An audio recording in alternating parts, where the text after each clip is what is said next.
Okay, it's going to be a review of AEW Dynamite from this past week. This took place on January 11th from Los Angeles, California at the Kia Forum. This used to be known as the Great Western Forum. And, I really thought this looked like a great Dynamite. They really stacked the deck. And I thought it delivered. I mean, I could be way off on this, but, to me, this came off like one of the better Dynamites in recent memory. You had three really, really good matches on this show. You have match 7 in the best of 7 series. You got Adam Cole's return.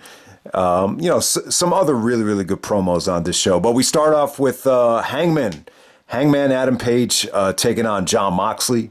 Really interesting matchup right here. This had a really, really good build-up with the concussion storyline.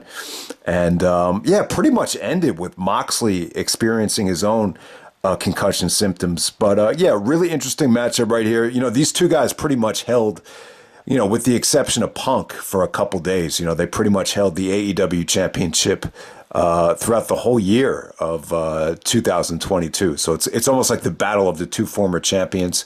And I thought it was good, man. I thought it was great stuff. Moxley was actually acting a lot more heelish here. His style was a little bit more rough and rugged. Page was a little bit more finesse. But I think Page is an exceptional talent, man. This was just a really nice match to get him back some momentum, get him back some, rhythm, going into the new year. I thought it was great stuff. Moxley actually going after the head injury with the pile drivers. Page actually counters it into the dead eye. I thought that was a great spot. And just a lot of high flying from Adam Page. So great back and forth. Page, great finesse from him, but at the same time, like his explosiveness on the buckshot lariat and the clotheslines was just really, really good stuff. So Page goes over and it pretty much ends with, not to mention there was like a lot of headbutts as well. I mean, the headbutts were kind of nasty, but they were telling that story of, and that was kind of like one of the themes throughout the night was, head injuries and concussions. So, it ends with Moxley, not surprisingly, bleeding from the forehead, but the doctors came out and were looking at him. But, great victory for Page. I thought this was an awesome, way to start off the show. All right, the next match, I'm just going to talk about the great matches first. And next up, you had Bryan Danielson taking on Konosuke Takeshita. Okay, so before the match starts, MJF comes out and is totally clowning on Takeshita, and then he clowns on the celebrities at ringside. So just to get this out of the way first. So MJF is not a big fan of Japanese wrestling. I remember Punk stating that, MJF does not like New Japan, and basically says to Takeshita, I heard you're a big deal, but the problem is I haven't seen any of your work. So he's kind of clowning on him there. And then he says, how do you pronounce your name? He's like, is that Takeshita? Well, you better not take a shita tonight because I need you to win because he doesn't want to wrestle Danielson in the Iron Man match. So I thought the back and forth between him and Takeshita was really good. Takeshita actually got on the mic and actually spoke American too. He said, kiss my ass, and he got a great reaction. I think one part was actually Japanese and the other part was American. And MJF was like, in here we speak American. So I thought that was good stuff. I don't think everything MJF said was totally great tonight. I didn't like the line about how, when he rewatches Dynamite, he only watches his stuff. I thought that was kind of corny. And then he's clowning on the celebrities. There was actually an Asian director at ringside who gave some really, really cool facial expressions. Just the way he was looking at MJF, you could tell like he couldn't stand him. And then Freddie Prinze Jr. is out there. And MJF is clowning on Freddie Prinze Jr. for being a dinosaur. And he mentioned She's All That, which actually came out in 1999. And MJF was born in 1996. So he was saying that he's not a dinosaur. And so I thought it was cool. But, they're clearly building up to MJF and Danielson at Revolution. I think it's going to happen. It's going to be a 60-minute Iron Man match. Really excited about it. And, I think this will be really, really cool. And obviously, I think MJF, the story is going to be, can Danielson expose MJF? Because MJF can't go 60 minutes. But I think MJF will surprise some people. I don't think they're going to go ahead with it unless MJF will be cool with actually doing it. And, I think Iron Man matches are great, like in terms of a younger talent, really get into the next level. I like, take The Rock, for example. Like when The Rock had that match with Triple H, the Iron Man match, I felt like once you get past that test, it's like if you could wrestle in a 60-minute Ironman match, it's almost like, graduating from like boot camp or graduating from wrestling camp. It's like everything else is like, I don't want to say easy after that, but it should feel like a walk in the park compared to, experiencing what it's like to go through an Ironman match. So it should be a great experience for MJF.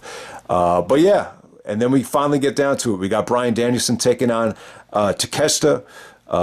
Danielson has had some amazing matches with, Japanese legends in the past, whether it be Kenta, Morishima. And yeah, I mean, obviously you knew this was going to be good. I mean, I thought it was really, really good. I wish it gotten a little bit more time. There was a really awkward spot where Takeshita went for like a senton splash, and it looked like Danielson's knee buckled, and it looked like Takeshita took a bump right on his face. And yeah, it looked really nasty. I thought Takeshita was going to go to work on Danielson's leg after that, so I wish I had gotten a little bit more time to tell more of a story, but it still ended up being really, really good. There was a beautiful gigatonic. Jigsaw used to do a move called the Gigatonic. It was similar to that. So Takeshita goes for the Gigatonic, and then he transitions into a deadlift German suplex. I mean, the crowd exploded on that. And Danielson did some really, really nice counters to Takeshita's Shining Wizard. He transitioned that into the elbow spot. I thought that was cool. And then the ending comes. Danielson actually hits the Bisaiku knee. Takeshita kicks out of it, and then Danielson transitions into the kind of like an STF submission that he's using lately. It's almost like a bow and arrow STF, if that makes any sense. I wasn't crazy about the finish, but they really sold it like Takeshita, had to pass out and just couldn't compete anymore, but it made Danielson look strong. So yeah, really excited about Danielson MJF. I think it'll be really, really cool. I mean, you would never in a million years would you expect MJF to wrestle in an Ironman match, but it might be a really cool way to make up for the fact that he just doesn't wrestle all that often. So we'll see them empty the tank for Revolution. That should be no matter how you look at it, even if it's not that great, it should be really, really interesting to see how that plays out. And then you have match 7 in the best of 7 series. You got Death Triangle, taking on the Elite. This is actually a ladder match. I forgot that this was a ladder match. When I first turned on the television, I'm like, why is there a ladder in the middle of the crowd? It looked like it was in the crowd, but then I forgot. I was like, yeah, this is a ladder match. So really, really cool. I did want to mention this, and I know not everybody is an NBA fan and a basketball fan, but I did want to mention this because Excalibur said this is the first time since Game 7 of the 1988 Finals that there's been a Game 7 or a Match 7 in the Forum, in the Great Western Forum or the Kia Forum, and and that was between the Lakers and the Pistons, and there's some really interesting stories there that I think people can learn a lot from. That was a series where Pat Riley actually guaranteed that the Lakers were going to win the championship in the year before, and it just put a lot of pressure on them. And, they barely won the series. They actually did win the series in 7 games. But, Game 6 of that series, who knows if Isaiah Thomas, if he doesn't sprain his ankle, maybe the Pistons win in 6. Isaiah had a really nasty ankle sprain, and he played through it. He scored like 25 points in the third quarter. And he was actually quoted that if you can't persevere through adversity, then you'll just end up like everybody else in the league. And it was a heroic performance. It's definitely one of the greatest moments in NBA Finals history. But, the other side to it would be Grant Hill. He tried to play through an ankle injury. He ended up, breaking his ankle in 3 places and getting a staph infection, and his career was never the same. So it depends how you look at it. But it was a heroic series, a great performance. So in a lot of ways, I felt like they paid homage to that. And we got a match 7 here. Maybe the first time in wrestling since when? Maybe Benoit Booker T. I'm not really sure. I know Benoit and Booker T had in WWE and WCW they had a best of 7 series. But yeah, I thought this was great. I thought this whole series was phenomenal. The first 3 matches were great, and then the winner is coming match 4. It kind of slowed down a little bit. That wasn't a great match, and then they started adding stipulations to it. I thought match 6, the Falls Count Anywhere match from I believe it was New Year's Smash was a phenomenal match. And I thought this might have been the best in the whole series. Incredible ladder match, incredible spots, breathtaking action. I mean, and really good storytelling as well. I mean, I don't want to say that it was just all spots. You know, the part where Pac took out the hammer and almost broke Omega's hand, I thought that was cool. You actually had Brandon Cutler and the Lucha Brothers managers get involved for a really, really funny comedy spot where Omega actually hits the V-trigger. I believe it was to... Yeah, did he? I think he might have accidentally hit Brandon Cutler with the V-trigger there. But other than that, man, you know, great action. I mean, probably the highlight was when I think it was Nick Jackson. He took the Rey Fenix's Hurricanrana and his knees landed on the ladder. I mean, that was crazy. Kenny Omega does the one-winged angel from not the top of the ladder, but the top of the second ladder, which was an incredible spot. Penta actually hits the ladder war spot. It's almost like a... package power driver on the ladder. That was crazy. Young Bucks had some incredible table spots. Yeah, I mean, he could go on and on. Just breathtaking ladder match. And Kenny Omega is back. It looked like he was going to go for the Croyd's Wrath at one point, but he did not bust it out. But I hear he did bust it out at Wrestle Kingdom against Ospreay. I really wish I had, watched Wrestle Kingdom. If there was a way to watch it on pay-per-view or way to watch it on Fight without subscribing to New Japan World, I would have definitely loved to watch and reviewed Wrestle Kingdom. But yeah, it seems like Omega is all the way back. Omega actually pulls the championships down. All right, so this was actually the ending. After he hit the one-winged angel, I think it was Pac. He actually went for the Black Arrow, and Omega got his knees up, and that's how he was able to go up and grab the belt. So the Elite is all the way back. It looks like the Elite has won the war and is finally over. So yeah, incredible ladder match. I wish it had gotten a little bit more time. It did feel like they were a little bit pressed for time because I don't even think they got about 20 minutes. But yeah, I mean, they made the most out of every single minute of that match. So I know it was a little bit tough to break down, but yeah, breathtaking action from everybody involved. All right, so other than that on the show, you had Adam Cole making his return. Yeah, great promo from Cole. I really thought Cole, I mean, he's been gone for a long time. I guess the first time you've seen him since Forbidden Door, where he ended up getting a concussion. But yeah, he talked about how tough of a time he had in car rides, how every 15 minutes he would end up, passing out and throwing up and the massive amounts of headaches. You just kind of feel bad for him. And in a lot of ways, you can definitely sympathize with him. I think the head injuries are a very delicate thing. I mean, I get headaches like crazy. You know, the head is very sensitive. You know, if you don't get the right amount of sleep or the right amount of caffeine, it's always going to react. And obviously, when you bring in, trauma to the head, you're really going into, dangerous territory right there. And he talked about how he would just wake up in the middle of the night and then his heart would start pounding. So yeah, I mean, it really sounded bad, but I just hope he's okay. And he said he had some good news and some bad news. And when he was about to go into the bad news, everybody was like a little bit down, like, you're going to give us more bad news. But then he was like, the bad news is for the AEW locker room because I'm running through everybody until I'm the champion or whatever. So it was a great promo. I thought he had the fans, totally behind him. So it was cool to see Adam Cole back. I definitely think the company has missed him, no doubt about it. I don't think his absence has gotten like a lot of, not a lot of people really talked about Adam Cole while he was gone, but, he's just another one of these guys where it just feels like a lot of talent, has just been missing. And so it's really, really cool to have Adam Cole back in the mix. Also on the show, you actually had Taz and Jungle Boy. They're going by the name of Jungle Hook now. That sounds like a Peter Pan movie.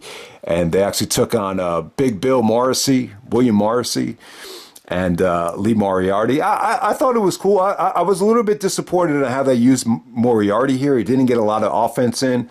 And I guess you could kind of make the argument that, they're not really using, Morrissey like a dominant big man. I mean, they really catered to Hook here. I mean, Hook was great. You know, Jungle Boy and Hook actually did some really, really cool moves here. And yeah, I'll tell you, the Northern Lights and then eventually the T-Bone to Big Bill Morrissey from Hook looked really, really cool. So great win for Jungle Boy and Hook. I think that tag team has a huge upside right there. Also on the show, you had Dr. Britt Baker teaming up with Jamie Hayter to take on Saraya, who's actually Paige. So it was Saraya and Toni Storm. Yeah, I mean, I thought it was cool. There was a lot to like. There was a lot to dislike. There were moments here, especially with Saraya, where I just thought the match kind of suffered a little bit. It seemed like Saraya got a little bit of heat here. The fans were definitely into Britt. You know, Adam Cole actually mentioned Britt in his promo, so that probably helped, DMD out a little bit here. And yeah, Jamie Hayter was by far the best wrestler in this match. But yeah, anytime Hayter and Storm were in the ring together, it was really, really good. So Hikaru Shida is definitely going to turn heel. You know, Saraya actually kind of left her out in the cold and didn't even give an explanation of why she picked, Toni Storm as her tag team partner. So Hikaru Shida actually, threw in the kendo stick, and it was actually intercepted by Britt. And then the finish was awesome, though. The finish with Britt actually hitting, Toni with the kendo stick, and then Jamie Hayter with the lariat. I thought that was a really cool finish. But the match was a little bit hit or miss for me. There were parts where it kind of dragged, and there were other parts where, it had a unique feel to it. So pretty good women's match. The other thing on the show is the Jericho Appreciation Society segment. Yeah, I mean, really not a lot to talk about here. It just kind of dawned on me that a lot of the reason why a lot of these guys are in the Jericho Appreciation Society is because they need, they're still a work in progress. They're still getting better on the mic. I think you could go up and down the whole,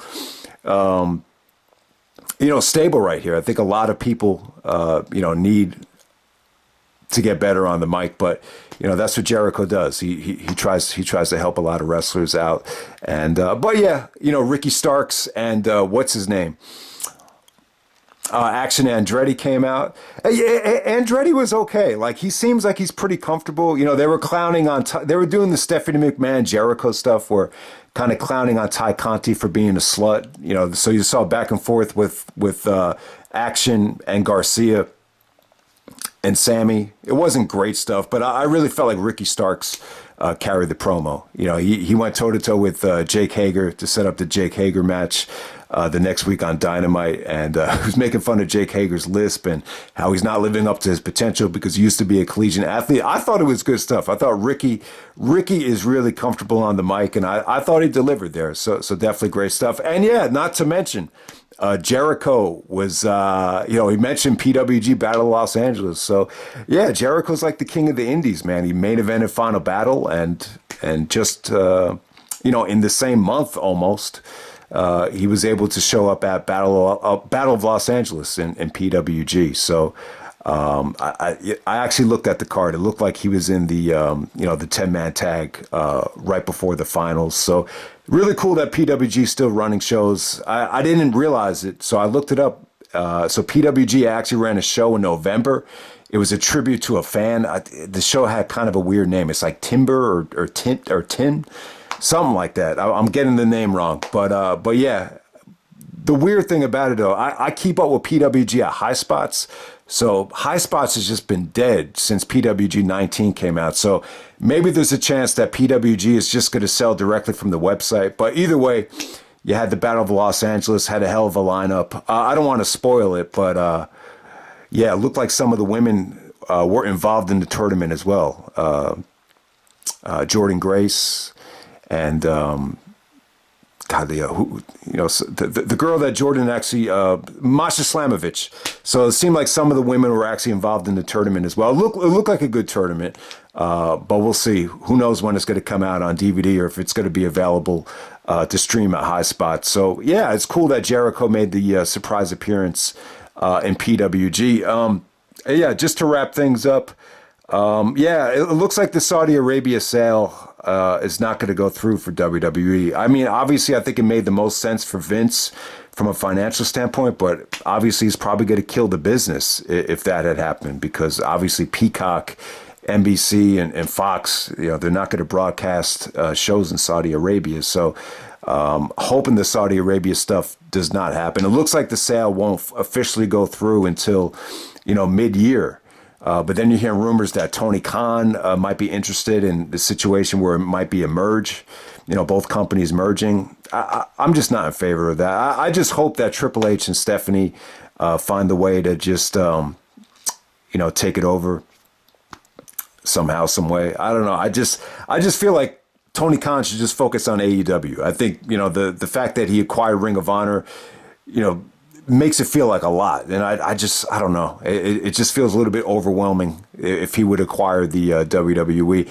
I highly doubt that happens. But we'll see. It's a very uncertain time. And you just wonder, like, how would that Saudi Arabia sale, affect guys like Sami Zayn? It's just, you almost feel bad even thinking about it, but hopefully that does not happen. I just hope there's a way where, Triple H and Stephanie can definitely take it over, but we'll see what happens. It's very uncertain times, and I know it's even tough to talk about a lot of the shows right now. But hopefully everybody enjoyed the review. Let me know if I was way off on this one, but to me, I thought this was a Dynamite worth reviewing and one of the best Dynamites in recent memory. So hope you guys enjoyed it, and I'm out. All right.